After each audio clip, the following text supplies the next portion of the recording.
오늘도 하나님께서 우리의 삶을 복되게 하고 계신 줄 믿습니다. 그 복과 은혜가 저와 여러분에게 임하기를 바랍니다. 하나님 말씀은 히브리서 12장 1절에서 6절까지의 말씀 보겠습니다. 봉독해 드립니다.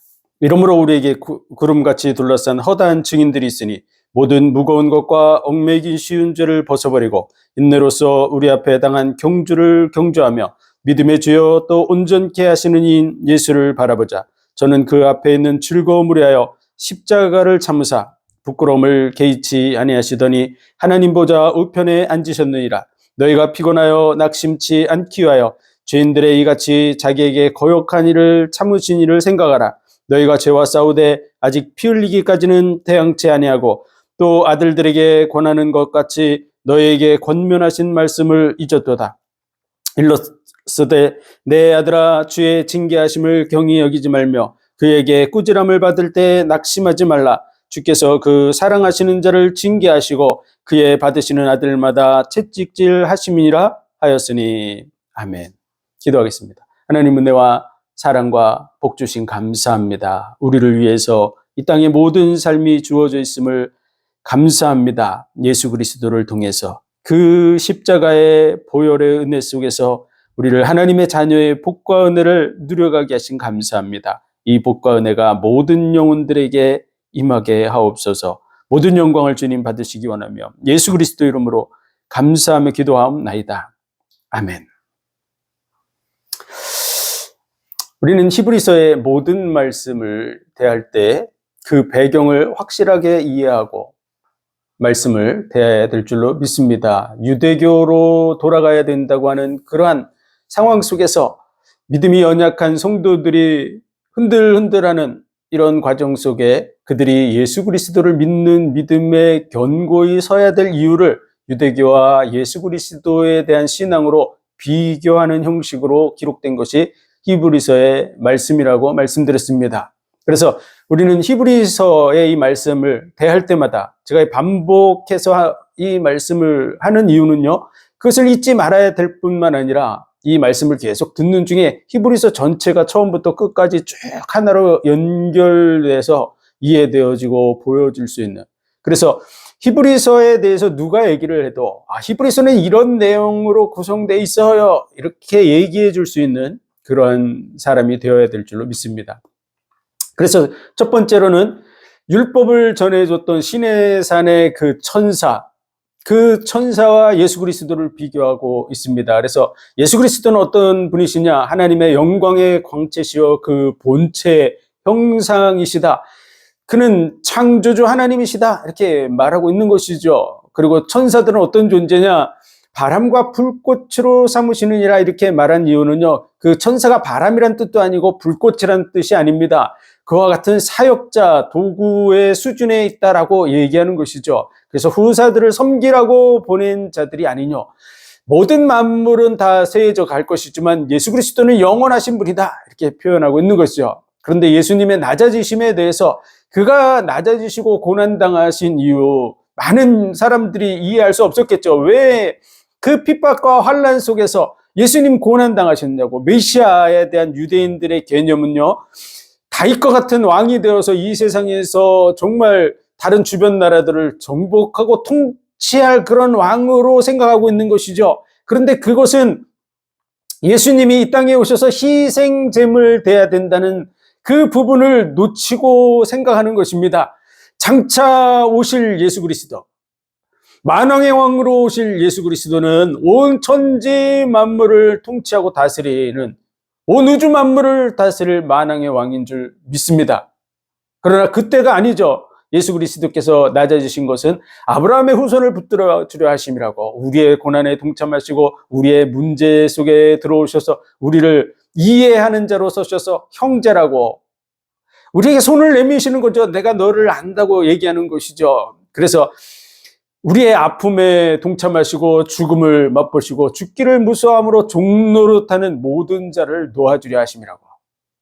죽기를 무서워하죠. 왜냐하면 마귀에게 사로잡혀서 우리가 죽으면 바로 영혼의 세계가 열리고 눈앞에 마귀가 뜩 나타나서 자기의 영혼을 끌고 가려고 하는 모습을 보게 될 것입니다.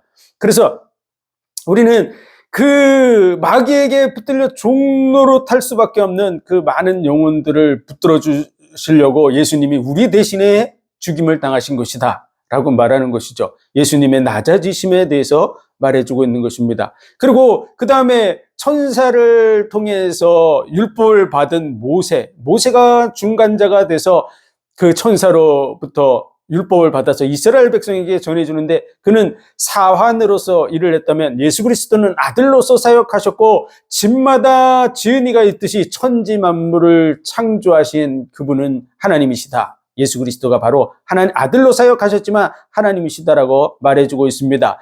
그리고 모세를 따라 나왔던 자들이 다 광야에서 엎드려졌다. 율법으로는 우리가 온전해질 수 없다는 얘기를 해주는 것이죠. 율법의 대변자가 누구냐? 그럼 모세입니다. 그래서 모세가 가나안 땅에 들어갈 수 없었어요. 하나님 앞에 간청했습니다. 그 땅을 보기를 원한다고, 밟기를 원한다고 했는데 그에겐 허용되지 않았습니다. 그가 지은 죄라고 하는 것은 반석을 2번 친 그 부분이 들어가지 못하는 것이죠. 아주 지극히 작은 것 하나를 범해도 율법으로는 우리가 하나님에 의해 이룰 수 없습니다.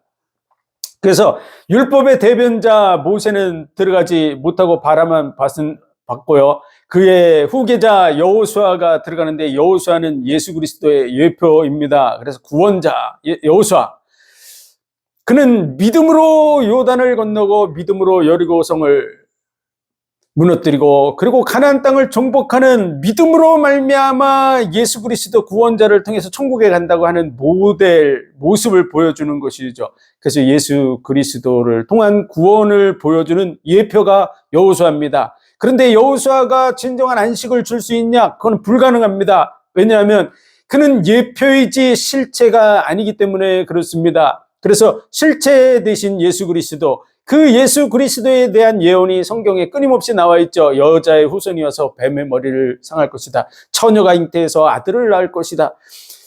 아브라함과 다윗의 후손으로 오실 것이다. 이새의 뿌리에서 한 싹이 나서 결실하게 될 것이다.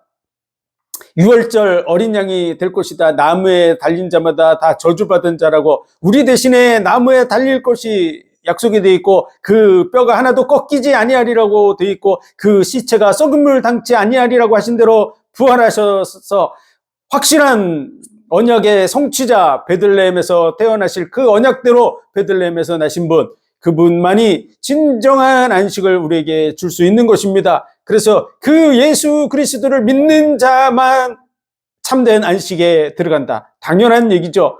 그 진정한 메시아, 그분을 통해서만 우리가 참된 안식, 영원한 안식, 완전한 하나님의 나라의 안식 속으로 들어가게 되는 줄 믿습니다. 그러면서 그 다음에 모세 다음에 대제사장에 대해서 얘기하기 위해서, 하나님의 말씀은 좌우의 날선 어떤 검보다 들여서 혼과 영과 관절과 골수를 찔러 쪼개기까지 하며 만물이 벌거벗은 것 같이 그 앞에 드러나고 우리의 마음과 생각을 감찰한다고. 그렇다면 우리가 어떻게 하나님 앞에 쓰겠습니까? 아무도 설 수가 없죠. 그렇기 때문에 우리를 체휼하는 대제사장이 필요하다고 말해주고 있고, 그를 힘입어서 하나님 앞에 우리가 넉넉히 들어간다고 말해주고 있습니다. 그러면서 그 대제사장은 아론의 반차를 따르는 대제사장이 아니라 멜기세덱의 반차를 따르는 대제사장이다. 그래서 그 멜기세덱에 대해서 말하기 전에 너희가 마땅히 선생이 되어야 될 텐데,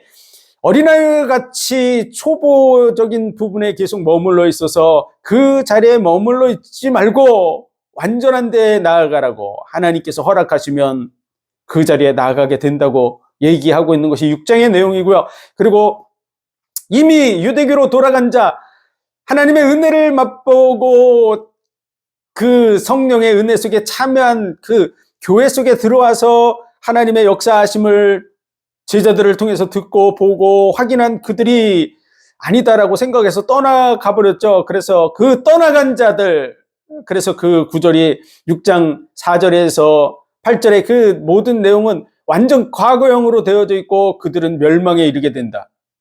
예수 그리스도 안에 들어왔다가 예수 그리스도를 믿지 않고 떠나간 그들은 구원받지 못한다고 얘기해 주는 것이죠. 다시 말해서 예수님을 떠나서는 구원이 없다는 얘기에 궁극적인 목표를 두는 것입니다. 그들도 어느 날 그게 아니었나 보다라고 돌이키면 구원받습니다. 언제까지 기회가 있을까요? 이 땅의 삶이 끝나기 전까지 기회가 있습니다. 그래서 그들의 떠난 그 상태에서는 멸망밖에 없다. 예수님을 떠나서는 지구상에 구원받을 자가 한 사람도 없다는 사실을 말해주는 내용입니다. 그러면서 이 구원에 대해서는 하나님이 맹세하신 것이다. 아브라함에게 내가 복을 주고 복 주겠다고 하나님이 맹세하셨는데, 맹세는 모든 일의 최후 확정이라고 말하는 것이죠. 하나님께서 확실하게 확정한 것이다. 그런데 그 복 주고 복 주는 게 뭐냐? 우리는 그냥 세상적인 복으로 자꾸 생각하는데요. 그 복은 아브라함에게 말씀하실 때 내 후손으로 말미암아 천하 만민이 복을 받으리라 말씀하셨고, 또 내 후손으로 말미암아 대적의 문을 얻게 된다고. 첫 번째 복이 대적의 문을 얻게 되는 것이고, 두 번째로는 내 후손으로 말미암아 천하 만민이 복을 받게 된다는 이 두 가지 복을 한꺼번에 얘기하는 것이죠. 복 주고 복 준다고 얘기했고, 그 부분을 하나님이 말씀하실 때 내 후손으로 말미암아 대적의 문을 얻게 되고, 그리고 내 후손으로 말미암아 천하 만민이 복을 받으리라고 할 때 그 창세기의 말씀에 맹세하셨다는 말씀이 기록되어 있습니다. 그래서 그 맹세의 말씀대로 오신 분이 누구냐? 바로 예수 그리스도다, 그 말이죠. 그래서 예수 그리스도로 말미암는 이 복은 하나님이 반드시 예수 그리스도로 말미암아 주시기로 맹세하셨기 때문에 영혼의 닷과 같이 든든하게 우리를 그리스도의 하나님의 보좌 앞으로 인도하고 있다고 하는 것이 6장 하반절의 내용입니다. 그리고 7장에서는 멜기세덱의 반차를 따르는 그 대제사장에 대해서 설명하면서 이스라엘 백성들을 생각할 때 대제사장은 어느 쪽으로 와야 되냐 그러면 아론의 반차 그리고 레위 지파 속에서 나와야 된다고 생각하고 있는 것이죠.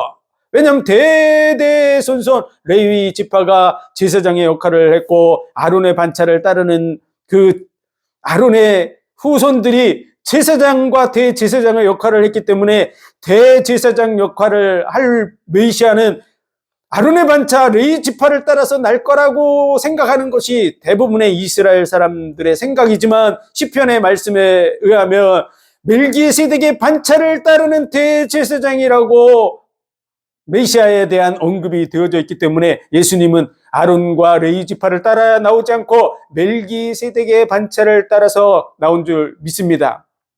그래서 왜 유대교로 돌아간 자들이 유대교 속에서 레위 지파, 아론 지파가 아니냐 이런 부분에 대한 답변을 해주고 있는 것이죠. 그래서 그리로 가는 것이 아니라 멜기세덱의 반차를 따르는 대제사장이다. 그래서 그는 얼마나 높으냐 그러면 아브라함보다도 높은 자다 이렇게 설명하는 이유가 그 이유 때문에 그렇습니다. 왜냐하면 레위는 그 아브라함의 후손이고, 또 아론의 지파는 레위의 후손이기 때문에 그 후손들이 그 조상보다 높아질 수는 없습니다. 꼭 아들이 아버지보다 높다고 아버지 나한테 절하세요 뭐 이렇게 하는 게 말이 안 되잖아요.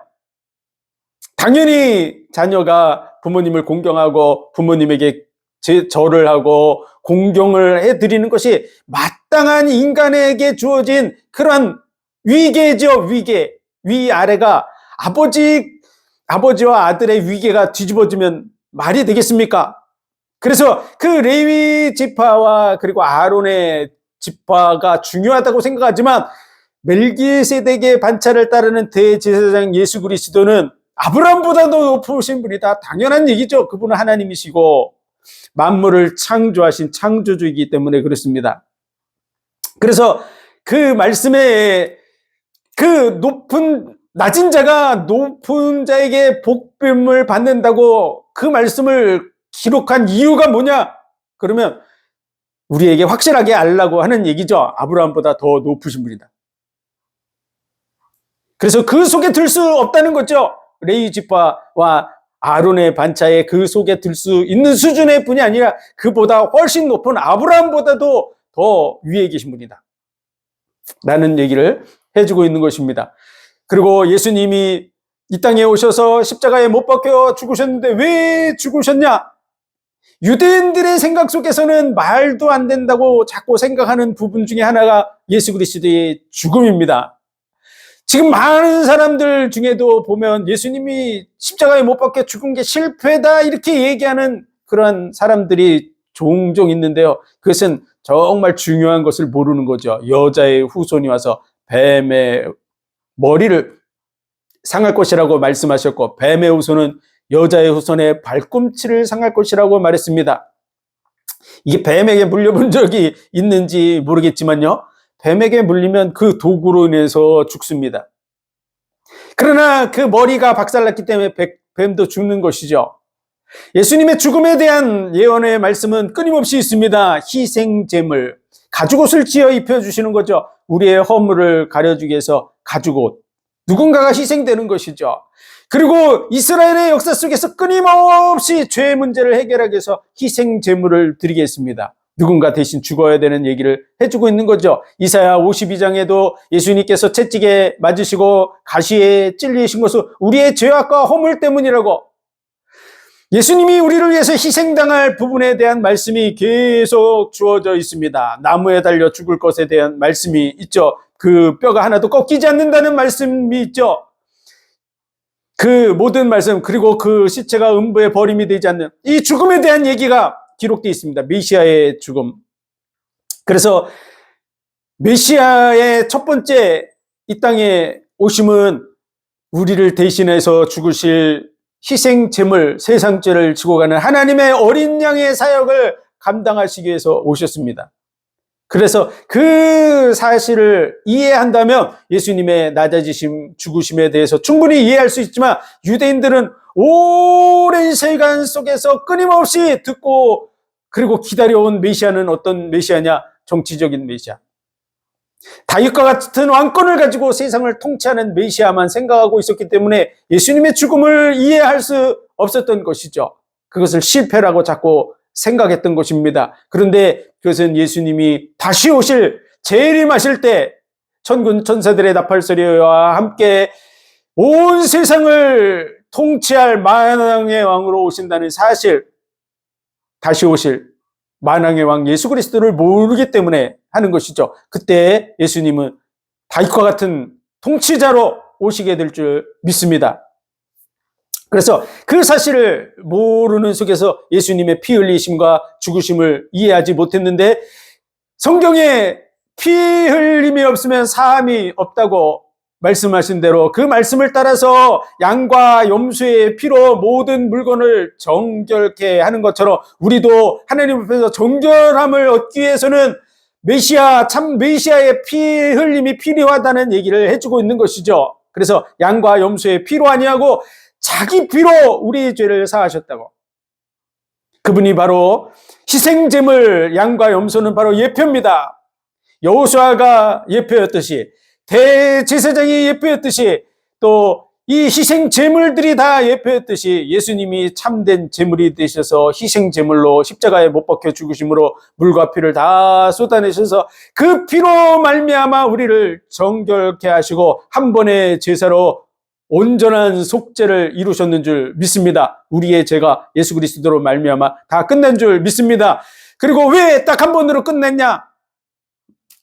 한 번 죽는 것은 정한이 있죠. 그 후에는 심판이 있다고. 그래서 모든 사람은 각자 한 번밖에 죽을 수 없습니다. 그래서 그 죽음에 대해서 예수님도 그 말씀대로 한 번 죽으셔서 모든 사람의 죄를 담당하신 것이라고 말해주는 것이 히브리서 9장 27절 28절의 내용입니다. 그래서 예수 그리스도로 말미암아 온전한 속죄를 이뤄서 다시는 죄를 위하여 제사 드릴 것이 없느니라.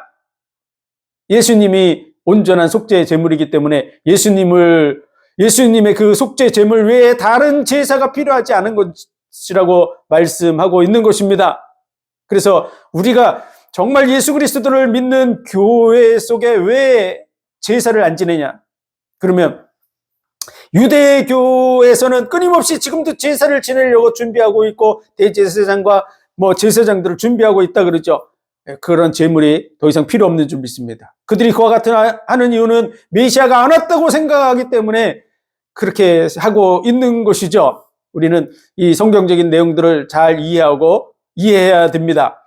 어떤 데서는 유월절을 지금도 지켜야 된다고 그 날짜를 기억해서 유월절, 우리만 유월절을 지킨다 이런 식으로 하고 있는데요. 그들은 유대교로 돌아가야 된다고 말하는 사람들과 별반 다르지 않은 자들입니다. 그래서 우리는 거기에 속으면 안 됩니다. 왜냐하면 유월절 어린 양 대신 예수 그리스도께서 모든 것을 다 성취했기 때문입니다. 그래서 예수 그리스도를 믿는 믿음 속에서 우리가 나아가야 될 줄로 믿습니다. 그럼에도 불구하고 예수 그리스도로 말미암아 온전한 속죄가 이루어졌음에도 불구하고 그것을 거슬려서 이제 고의적으로 여기서 죄를 범한다고 하는 것은 하마르티아, 빗나갔다는 얘기예요. 관역에서 빗나간. 그래서 떠나가는 얘기를 합니다. 예수 그리스도에게 가서 딱 우리의 믿음의 그 목표가 딱 맞춰져야 되는데 거기서 비껴서 나가는 짐짓 죄를 범하는 자, 떠나가는 자들에게는 다시 남아있는 속죄하는 제물이 없다고. 이 원어의 풀이의 내용이 제가 지금 말한 것과 동일한 내용입니다. 그래서 우리 성경에는 다시 속죄하는 제사가 없고 이렇게 표현이 되어 있는데 그것이 아니라 남아있는 다른 속죄의 제물이 존재하지 않고 라고 하는 말이 더 합당하게 해석한 것입니다. 그래서 예수 그리스도께서 진정한 속죄 제물이 되셨기 때문에 이 예수님 외에 다른 제물이 존재하지 않는다. 그들의 죄를 속해 줄 수 있는 그런 또 다른 제사를 하나님이 말씀해 준 적이 없습니다. 그러므로 그들에게 있어서는 이제 예수님을 떠난 자들은 남아있는 건 심판밖에 없는 것이죠. 그래서 그들을 대적할 맹렬한 불만이 있으리라. 지옥의 형벌만 받게 된다는 것이죠. 모세의 법을 폐한 자도 두세 증인을 인하여서 그 속죄함을 받지 못했는데 불쌍히 여김을 받지 못했다고. 이것은 율법을 따라서 하는 얘기를 하고 있는 거죠. 모세의 법, 그것은 율법입니다. 율법을 따른 자들도 두세 증인으로 인해서 불쌍히 여김을 받지 못했는데 하나님의 아들을 밟고 그 피를 부정한 것, 그 부정한 것이라는 그 원어의 뜻은 일반적인이라는 의미를 가지고 있는 것입니다. 다시 말해서 그들은 어떤 생각으로 했냐? 그럼 예수님의 그 피를 일반적인 사람들의 피와 동일하게 생각했다고 하는 것이죠. 그래서 그들이 예수님을 떠날 수밖에 없었던 이유는 예수님은 메시아가 아니다라고 생각했다는 것이죠. 일반적인 피, 다른 사람의 피와 동일하게 생각하기 때문에 그들이 떠날 수 있었던 것입니다. 예수님이 진짜 메시아다라고 생각했다면 어떻게 떠나겠습니까? 그래서 그 부분을 우리 말로는 부정한 것으로 여기고 이렇게 돼 있다 보니까 우리는 부정한 것, 그러면 뭐 그냥 우상숭배하는 그런 사람들이 할 때 부정탄다, 이렇게 하면 뭐 예물을 만지면 부정탄다, 뭐 이런 부분으로 쉽게 받아들일 수도 있고, 우리가 일반적인 사람들은 생각할 때 부정탄다 그러면 부정한 것, 그러면 어떤 것이 더러운 것, 뭐 이렇게 더럽혀진 것, 이런 것으로 생각하는데요. 원어의 뜻은 전혀 그런 내용이 아니고 일반적인 피로 생각했다. 그 피를 일반적인 피로 생각했다고. 그리고 성령을 거스린다고 하는 것이죠. 성령을 통해서 예수님께서 이 땅에 오셔서 공생의 사역을 시작하고 성령을 따라서 십자가에 죽으시고 성령 안에서 그분이 죽음을 이기고 부활하시고 성령으로 임재하시고 이런 모든 성령의 역사들을 거부하고 그 메시아를 받아들이지 않았던 것을 얘기하는 것입니다. 그래서 그러한 사람들이 받을 형벌이 얼마나 더 중요하겠느냐. 메시아를 짓밟고 있는 그들은 얼마나 큰 형벌을 받겠냐. 모세의 법을 폐한 자도 심판을 받는데 메시아가 왔는데 그분을 거부하고 떠나간 자들은 어떻게 그들이 형벌을 면하겠냐. 이렇게 얘기해 주는 내용입니다. 그 이유는요, 떠나지 말라는 것이죠. 절대로 떠나서는 안 되나. 우리는 뒤로 물러가 침륜에 빠질 자가 아니고 그 침륜이라는 원어의 단어의 뜻도 멸망한다 이런 말입니다. 우리는 뒤로 물러가 멸망할 그런 믿음을 가진 자가 아니라 영혼의 구원함에 이르는 믿음을 가진 자니라. 우리가 전파하는 이 믿음은 영혼을 구원하는 믿음이다. 그래서 나의 의인은 믿음으로 말미암아 살리라 하고 말해주고 있는 것이죠. 그래서 로마서와 갈라디아서와 히브리서에 나의 의인은 믿음으로 말미암아 살리라, 오직 의인은 믿음으로 말미암아 살리라, 이 믿음에 대한 부분을 말하는 그 구절이 기록되어 있다는 사실을 또 우리는 기억해야 됩니다. 그래서 히브리서의 중요한 내용 중에 하나가 바로 믿음이죠. 그러면서 11장에 말합니다. 믿음은 바라는 것들의 실상이요 보지 못하는 것의 증거다. 아직 이루어지지 않은 것을 바라고 나가는 것이죠. 그 믿음을 가졌던 사람들이 이 사람들이다 그러면서 아론과 에녹과 뭐 이런 아브라함과 이런 모든 사람들을 쭉 예로 드는 것입니다. 그들은 어떤 믿음을 가졌을까요? 오실 메시아 예수 그리스도를 바라봤던 사람이라고 하는 얘기를 해주고 있는 것입니다. 그들이 믿었던 부분을 보면 그들이 하나님이 계시다는 걸 믿고 하나님 앞에 나갈 때 상 주시는 이심을 믿었습니다. 그의 말씀대로 이루어질 것도 믿었지만 그들의 궁극적인 믿음 속에는 우리의 힘으로는 구원을 받을 수 없죠. 오실 메시아 그를 통해서 이 구원이 이룰 것이라는 걸 바라보고 이 약속을 받은 자들이었는데 그 성취함을 보지 못한 자들이다라고 말해주고 있는 것이죠. 그것이 우리가 11장까지의 내용입니다. 오늘 본문의 내용은 이러므로 우리에게 허다한 증인들이 있다고 얘기하는 것입니다. 그 허다한 증인은 바로 11장에서 얘기한 우리가 다 말할 수 없는 이 많은 사람들 다 우리 그 믿음을 따라서 살았고 그 믿음을 따라서 죽은 자들이고 그 믿음대로 말씀대로 오신 분 그분이 바로 예수 그리스도다. 우리가 그 예수 그리스도의 증인이다. 그래서 우리가 이 복음을 전파함으로 말미암아 우리를 통해서 많은 사람들이 예수 그리스도를 믿고 이 구원에 이르게 되는 것이다 라고 얘기해 주는 것이죠. 그러므로 우리에게 이런 허다한 많은 증인들이 있다. 구름같이 둘러싼 허다한 증인들이 있으니 모든 무거운 것과 얽매이기 쉬운 죄를 벗어버리고 인내로서 우리 앞에 당한 경주를 경주하며 믿음의 주요 또 온전케 하시는 이인 예수를 바라보자고. 이 말씀에 대해서 우리가 원어의 내용을 우리가 직역해서 해석하는 그런 부분이 조금 필요한데요. 왜냐하면 한국말의 이 번역들이 조금씩 뉘앙스가 다른데 그 부분을 인해서 우리가 자꾸 우리의 과거에 가졌던 생각을 그대로 가지고 가려고 하는 부분이 있기 때문에 그렇습니다. 그래서 이 부분을 다시 정리해서 적어봤습니다. 우리에게 구름같이 둘러싼 허다한 증인들이 있으니 얽매이기 쉬운 죄와 모든 무거운 것을 벗어버렸다. 이 과거형으로 되어져 있습니다.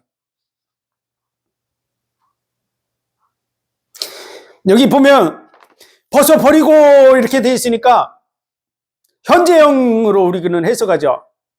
현재형으로. 그러니까 너희가 이렇게 벗어버려라 이런 얘기로 들리는 것이죠. 우리를 들을 때는. 그런데 이런 허다한 증인들이 있는데 그들은 얽매이기 쉬운 죄와 모든 무거운 것을 벗어버렸다 이렇게 되어 있습니다. 과거형으로 되어 있는 거죠. 언제 벗어버렸을까요? 예수 그리스도를 믿음으로. 예수 그리스도께서 십자가에 못 박혀 죽는 그 순간에 우리의 죄가 벗어진 줄 믿으시기 바랍니다. 예수님이 우리의 죄값을 짊어지시고 십자가에 못 박혀 죽으셨어요. 그래서 우리에게 덮어 씌워져 있는 이 죄의 짐, 무거운 짐이 벗어버려진 거예요. 이 얽매이기 쉬운이라는 단어도 유페리스타토스, 끊임없이 따라다니는, 쉽게 함정에 빠뜨리는, 능숙하게 우리를 둘러싸고 있는 이런 의미를 가지고 있습니다. 우리를 쫓아다니면서 끊임없이 우리를 괴롭히고 그리고 함정에 빠뜨리고 우리를 얽어매고 있는 것, 그게 바로 죄라는 거야. 그것을 언제 벗었다고요? 예수님이 십자가에 못 박히는 순간에 우리가 죄의 값, 우리의 죄의 값이 예수 그리스도께서 우리 대신의 죽음으로 말미암아 다 끝난 줄 믿으시기 바랍니다. 그 부분이 앞에 9장, 10장에 기록되어 있죠. 예수님의 죽음으로 말미암아 온전한 속죄, 이 속자가 우리의 죄에 대해서 값을 지불한다는 뜻입니다. 그래서 값을 지불한 지가 지금 2000년 되었어요. 2000년. 내가 주여 나의 죄를 용서하여 주옵소서, 이렇게 내가 죄를 지금 용서해 달라 그래서 내 죄가 지금 용서되었다 그러면 어떻게 됩니까? 현재형으로 써야죠. 현재형으로. 지금 내가 용서해 달라 그랬고 지금 내가 용서받았다면 현재형으로 써야죠. 그런데 이 시제가 과거형으로 쓰여진 이유는요, 예수 그리스도께서 십자가를 지신 지가 2000년 됐기 때문에 그렇습니다. 그리고 이 말씀이 기록될 초대교회 성도들, 바울 사도도 순교하고 또 많은 제자들이 순교한 그 시대, 로마 네로 황제에 의해서 핍박이 이루어진 그때는 이미 60년이 지난, 예수님이 십자가를 지신 것이 AD 30년경이라면 지금 사도 바울이 순교한 그때는 60년 이후입니다. 근데 이 말씀은 그 다음 후에 기록됐다고 볼 수 있는 것이죠. 그러므로 많은 제자들이 순교한 상태. 그렇기 때문에 예수님의 그 십자가 사건은 이미 그들에게 있어서 과거형으로 될 수밖에 없는 것이죠. 그렇기 때문에 예수 그리스도의 그 속죄로 말미암아 우리가 그것을 벗어버린 줄 믿으시기 바랍니다. 그렇기 때문에 그것을 과거형으로 기록한 것입니다. 우리에게 지금 얘기하는 것이고, 그 당시 2000년 전에 그 앞에 지금 믿음이 흔들흔들하는 그 제자들에게 얘기하는 것이라면 현재형으로 써야죠. 그런데 예수님의 그 십자가를 통해서 구속됐다고 하는 사실을 확실하게 믿는 사람들이 제자들이었어요. 그렇기 때문에 당연히 예수님의 그 십자가 사건을 중심으로 해서 과거형으로 기록한 것이 합당한 줄 믿습니다. 그래서 우리에게 구름같이 둘러싼 허다한 증인들이 있다. 그리고 얽매이기 쉬운 죄와 모든 무거운 짐을 벗어버렸다. 우리가 죄짐을 지고 살아가고 인류가 그 죄짐을 지고 온 줄 믿습니다. 그러나 예수 그리스도로 말미암아 그 죄의 짐이 벗어진 줄 믿으시기 바랍니다. 그러므로 우리 앞에 당한 경주를 인내로써 경주하며 믿음의 주여 온전케 하신 예수 그리스도를 바라보라고, 예수를 바라보자고. 예수님을 통해서 이미 벗어버린 줄 믿으시기 바랍니다. 그러므로 이제 뭐 해야 된다고요? 우리 앞에 당한 경주를 경주하며 인내로써 믿음의 주여 온전케 하시는 예수를 바라보라고. 다 끝난 줄 믿으시기 바랍니다. 그래서 예수님을 바라보고 달려가라는 거예요. 다시 그 죄 문제 때문에 유대교로 돌아가서 양을 잡고 소를 잡고 그런 일을 해야 된다고 생각하는 것이 바로 유대교로 돌아가는 사람들입니다. 메시아가 안 왔다고 생각하는 것이죠. 근데 그게 아니고 끝났다. 그렇기 때문에 인내로 경주하며 예수님을 바라보고 가라고 얘기하고 있는 것입니다. 그 앞에 있는 것을, 그 즐거움에 반대해서 십자가의 부끄러움을 작게 여겨서 참으셨다, 견디셨다, 예수님이. 그리고 하나님 보좌 우편에 앉으셨다고 말하고 있습니다.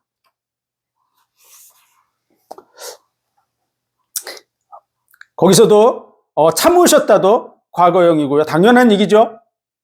이미 십자가를 지신 것이 과거형이기 때문에 그렇습니다. 그리고 보호자 우편에 앉으셨다. 이거 완료형으로 되어져 있습니다. 그래서 예수님이 그 앞에 있는 것, 그 즐거움에 반대하는 십자가의 부끄러움을 작게 여기고 참으셨다고.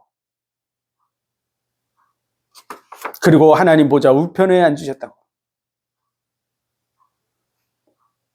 이 세상의 즐거움, 그것에 반대하셔서 그 즐거움을 쫓아가지 않고 그 부끄러움, 십자가의 부끄러움을 작은 것으로 여기고 참으셨다고. 이 세상의 즐거움을 위해서 예수님이 달려가신 것이 아니라고 말하는 것입니다. 그래서 우리 번역 보면은 저는 그 앞에 있는 즐거움을 위하여 십자가를 참으사 부끄러움을 개의치 아니하시더니 하나님 보좌 우편에 앉으셨느니라. 여기서 반대하여 대신하여 이런 그 해석이 되어져 있는데 이런 부분들이 온전하게 번역이 안 된 것이죠.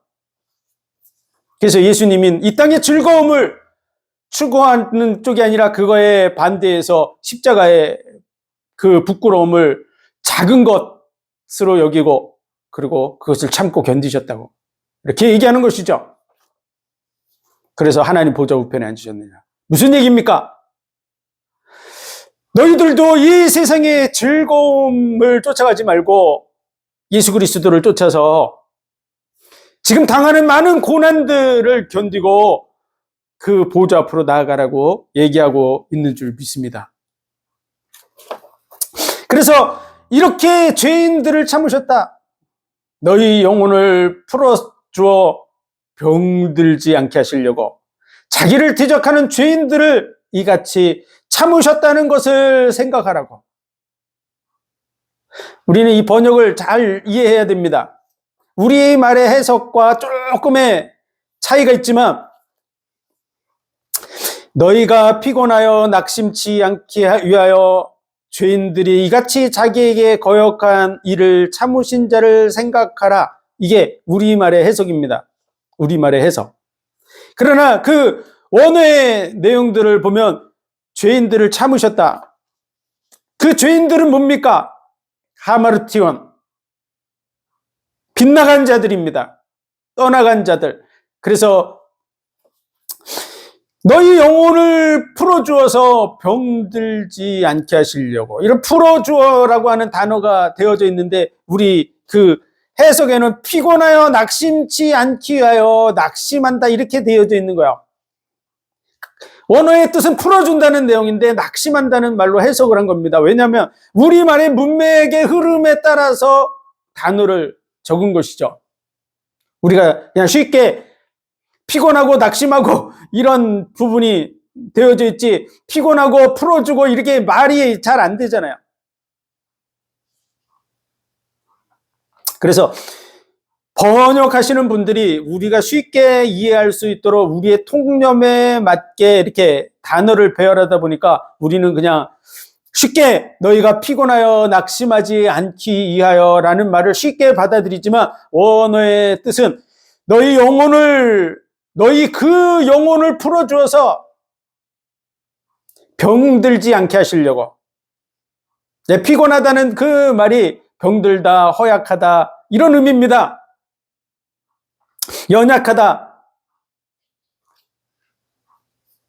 그래서 다시 말해서 너희 영혼들을 풀어주는데 어떻게 풀어줬습니까?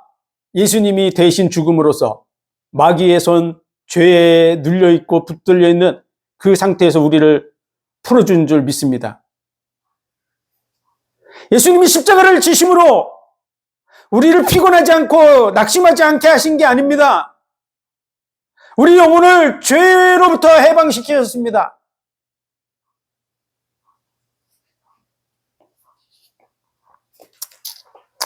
그래서 이 부분에 대해서 병들어서 잘못된 길을 가지 않게 하시려고 예수님께서 우리 대신에 이 고난을 당하셨다고.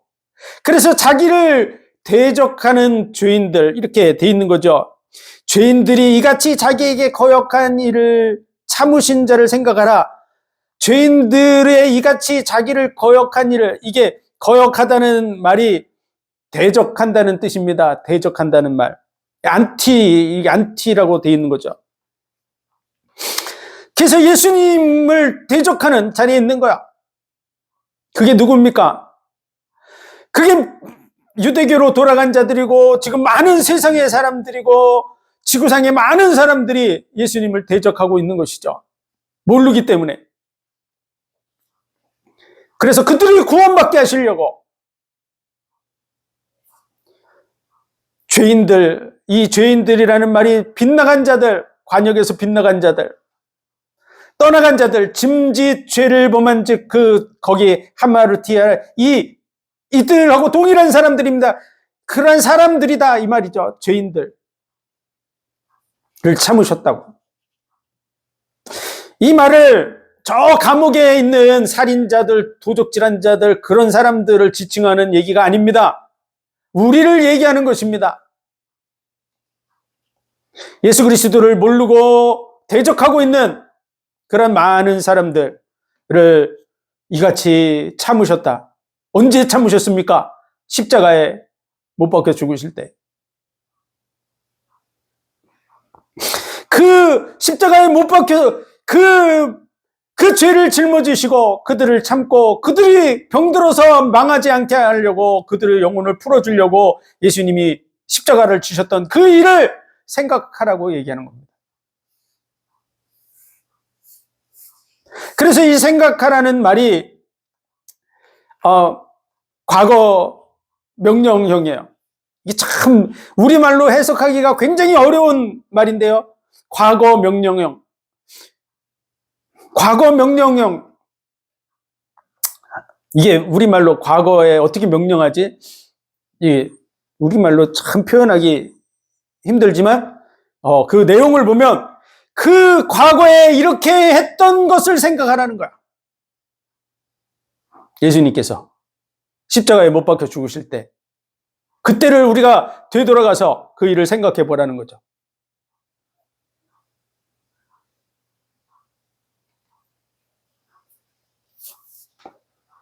그래서 아직 피 흘리기까지 그 불신앙의 죄, 피 흘리기까지 너희가 죄와 싸우되 아직 피 흘리기까지는 대항치 아니하고 아직 피 흘리기까지 그 죄와 싸우되 피 흘리셨던 것 같이 대항치 아니했다. 그러니까 이게 참 어려운 말이죠. 이게 피 흘리셨던 그 피 흘리기까지 이 단어가 단수입니다. 단수. 우리로 하여금 피를 흘리기까지 너희가 싸우지 않았다는 말로 해석하면 우리들은 굉장히 많습니다. 지구상에. 그래서 이걸 복수로 써야 돼요.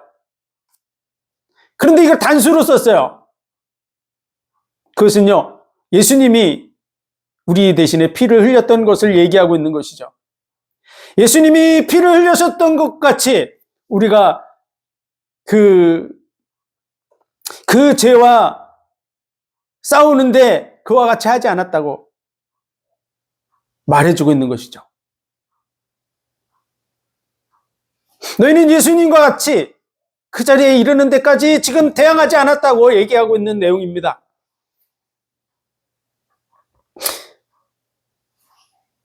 지금 제자들은요, 예수 그리스도께서 우리를 대신해서 십자가에 못 박혀 죽으신 걸 알고 그 믿음으로 이제 죽기를 각오하고 가고 있습니다. 그래서 히브리서의 내용을 보면은 13장 14절에 이렇게 되어 있습니다. 우리가 여기는 영구한 도성이 없고 오직 장차 올 것을 찾나니 그러므로 우리가 예수로 말미암아 항상 찬미의 제사를 하나님께 드리자. 그러면서 우리도 그리로 가자고 얘기하고 있는 것입니다. 이것도 원어의 내용들을 이렇게 풀어보면요, 이 세상에는 우리가 살 그런 영구한 곳이 없다. 영구한 곳이 이 세상에 존재하지 않는다. 우리가 예수 그리스도와 함께 그 영광을 받기 위해서 영원한 데를 바라보고 가자고 얘기하는 내용입니다. 그래서 천국의 소망을 바라보고 우리가 이 땅의 것들을 바라보지 말고 가자고 얘기하고 있는 것이죠. 왜 그런 얘기를 합니까? 지금 많은 사람들이 실제로 그 길을 가고 있어요. 주변의 사람들이 십자가에 거꾸로 못이 박혀서 죽게 되고 목이 잘려서 죽게 되고 창에 찔려서 죽게 되고 이런 일들이 제자들이 당하고 있는 것을 보면서도 지금 이 복음을 전파하고 그리로 가고 있는 제자들, 그들 중에 한 사람이 이 말씀을 기록하고 있는 거야. 그래서 이 세상에는 예수님께서도 이 도성에 계시지 않고 영문 밖으로 나아갔듯이 우리도 그리로 가자고, 우리 이곳엔 연구한 곳이 없다고. 다시 말해서 순교를 각오하고 우리가 이 세상 바라보지 말고 그 길로 걸어가자고 얘기하고 있는 내용이 히브리서의 내용입니다.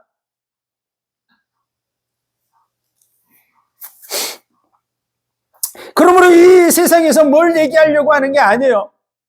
지금 우리에게는 허다한 증인들이 있다. 그리고 예수님이 우리를 위해서 십자가에 죽으심으로 우리를 그 무거운 얽매이기 쉬운 죄에서 해방시키셨다. 그러면 예수 그리스도를 바라보자고, 그리로 가자고, 이렇게 얘기하는 것이죠. 다른 데로 가지 마라. 많은 증인들이 우리에게 있다. 예수님께서 이 모든 부분을 해결하셨다. 죄 문제를 해결하셨다. 그래서 유대교로 돌아가지 말고 믿음의 주여 온전케 하시는 예수님을 바라보라고. 너희가 예수님과 같이 피 흘리기까지 아직까지는 싸우지 않았지만 그 싸움으로 나아가라고 이렇게 얘기하는 것이죠. 그리고 또 아들들을 권하는 것 같이 너희에게 권면하신 말씀을 잊었도다. 일러스되 내 아들아 주의 징계하심을 경히 여기지 말며 그에게 꾸준함을 받을 때 낙심하지 말라. 주께서 그 사랑하시는 자를 징계하시고 그 받으시는 아들마다 채찍질하심이니라. 이렇게 얘기되어 있는데요. 주의 징계하심을 경히 여기지 말라. 그 징계라는 말이 여기 몇 번 반복해서 기록되어 있는데요. 이 파이오니아라고 하는 단어입니다. 파이오니아라고 하는 이 단어는요, 우리를 교훈하다, 교수하다, 가르치다 이런 얘기예요. 아이들을 훈육한다라는 의미를 담고 있는 내용입니다. 그래서 아이들을 가르칠 때 때로는 혼도 내고 이렇게 하듯이 너희들에 대한 하나님의 그 훈육 방법에 대해서 그 부분을 가볍게 여기고 낙심하지 말라는 거예요. 무슨 얘기입니까? 지금 닥쳐오는 그 고난에 대해서 그리스도인들이 당하는 그 고난과 문제에 대해서 낙심하지 말라는 거예요.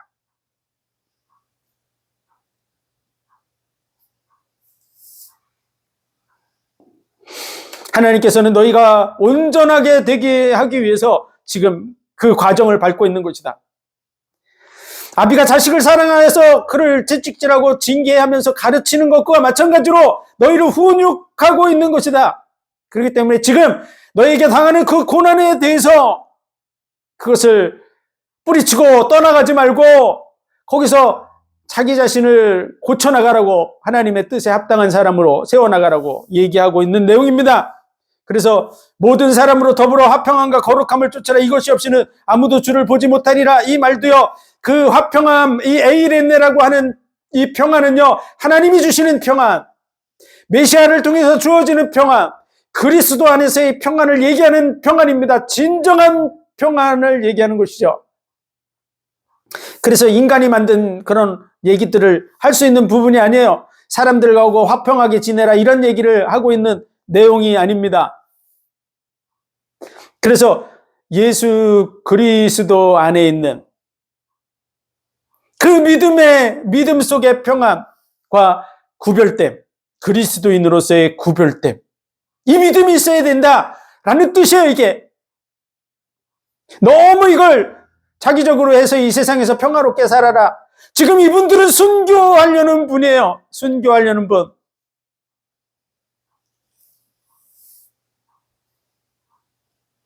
지금 제자들은 죽느냐 사느냐 하는 그런 위기 속에 있습니다.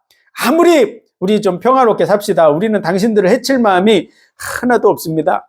로마 사람들을 해칠 마음이 하나도 없어요. 우린 유대인들을 해칠 마음도 하나도 없어요. 우리는 여러분하고 평화롭게 살기를 원합니다.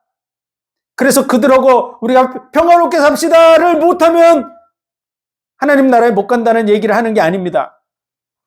아무리 이들이 가서 우리는 평화를 원해요. 그리스도인들은 당신들을 죽이려고 하는 사람이 아니에요. 우리는 같이 천국에 가자는 얘기를 하는 사람입니다. 라고 얘기해도 그들은 유대교에 의해서 핍박받고 로마에 의해서 목이 잘려 죽고 기둥에 사람을 뚫들 솜방맹이를 묶어가지고 기름을 붓고 불사름을 받는 이러한 상황에 있는 사람들입니다.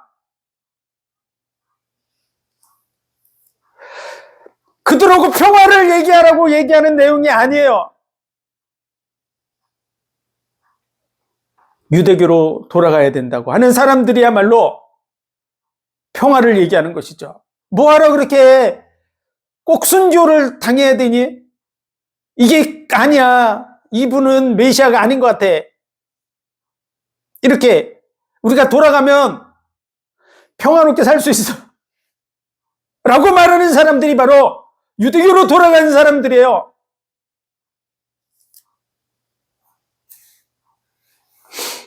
지금 이 말씀, 히브리서의 말씀을 적고 있는 사람들은 핍박, 순교를 각오하고 있는 사람이고, 그리고 그들에게 있어서도 핍박과 순교를 각오해라고 얘기하는 사람입니다.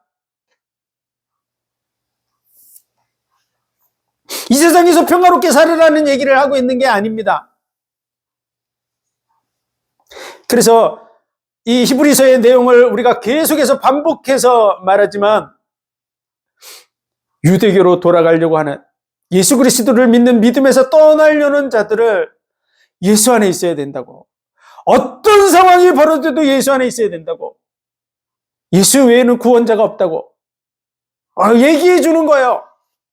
그게 히브리서의 핵심적인 내용이야. 그래서 그 배경을 이해하고 말씀을 읽으면 당연히 그 생각을 가지고 이 말씀을 보면 당연히 그렇게 풀 수밖에 없습니다. 당연히 이 말씀은 그렇게 이해될 수밖에 없어요. 믿음의 주에 온전케 하시는 예수 그리스도를 바라보자. 우리 같이 피 흘리기까지, 예수님이 피 흘리기까지 하셨는데 우리가 거기까지 가자. 우리도 죽을 각오를 하자, 이 말이잖아요.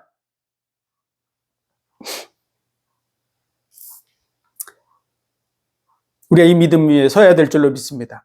현재는 좀 평안하니까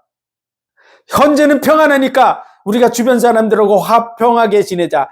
주변 사람들하고 화평하게 안 지내면 천국에 못 간다. 이렇게 해석할 수 있지만 그것은 인류 역사, 기독교의 역사, 2000년 역사를 보면요, 불과 지금 같은 평안이 주어져 있는 때가 100년, 200년밖에 안 됩니다. 대한민국의 기독교의 평안도 70년밖에 안 됐어요. 6.25가 끝난 그 이후로부터 지금 자유롭지, 6.25 때만 해도 수많은 사람들이 공산당에 의해서 순교했습니다. 그리고 지금 이 시대도 공산주의에 의해서 그 공산권에서는 순교하고 있고요. 그리고 이슬람권에서 순교하고 있습니다. 지금도 수많은 그리스도인들이 예수 그리스도를 믿는 것 때문에 순교하고 있는 이 시대에 우리가 조금 평안하다고, 우리가 화평하지 않으면 천국 못 간다고 가르치면 되겠습니까?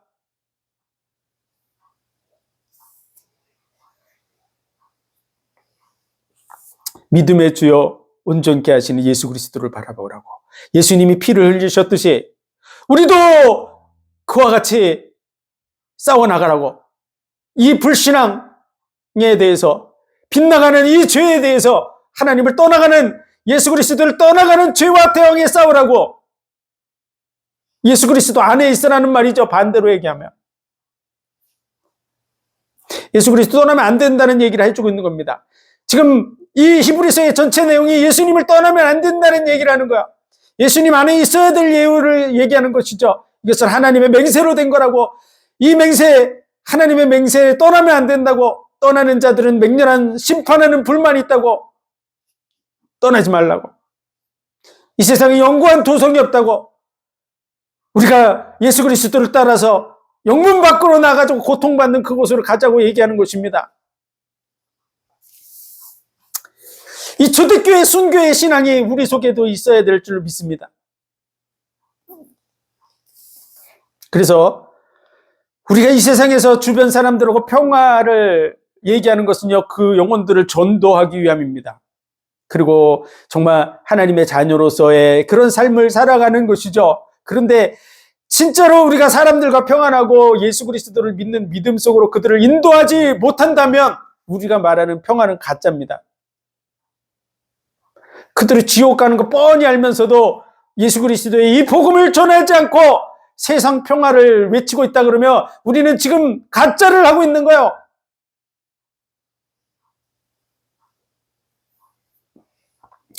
그들이 불과 100년도 되기 전에 영혼의 세계가 열려지고 마귀가 자기의 영혼을 끌고서 영원한 멸망의 곳으로 끌고 가는 것을 보게 된다는 것이죠.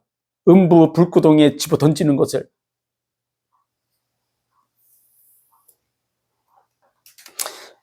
우리 정신을 차려야 될 줄로 믿습니다. 하나님의 말씀이 향하는 곳이 어딘가를 우리는 확실하게 봐야죠. 그래서 말씀을 내 생각대로 정리하지 말고 이 히브리서 전체가 뭘 얘기하려고 그러는가, 그 배경 속에서 말씀의 그 원어의 내용도 살펴보고 본문의 내용도 살펴봐서 하나님의 뜻이 무엇인가, 그리스도 안에 있으라는 이 말씀을 꼭 기억하고 그 안에 서시고 그리로 영혼들을 인도하는 저와 여러분이 되시기 바랍니다.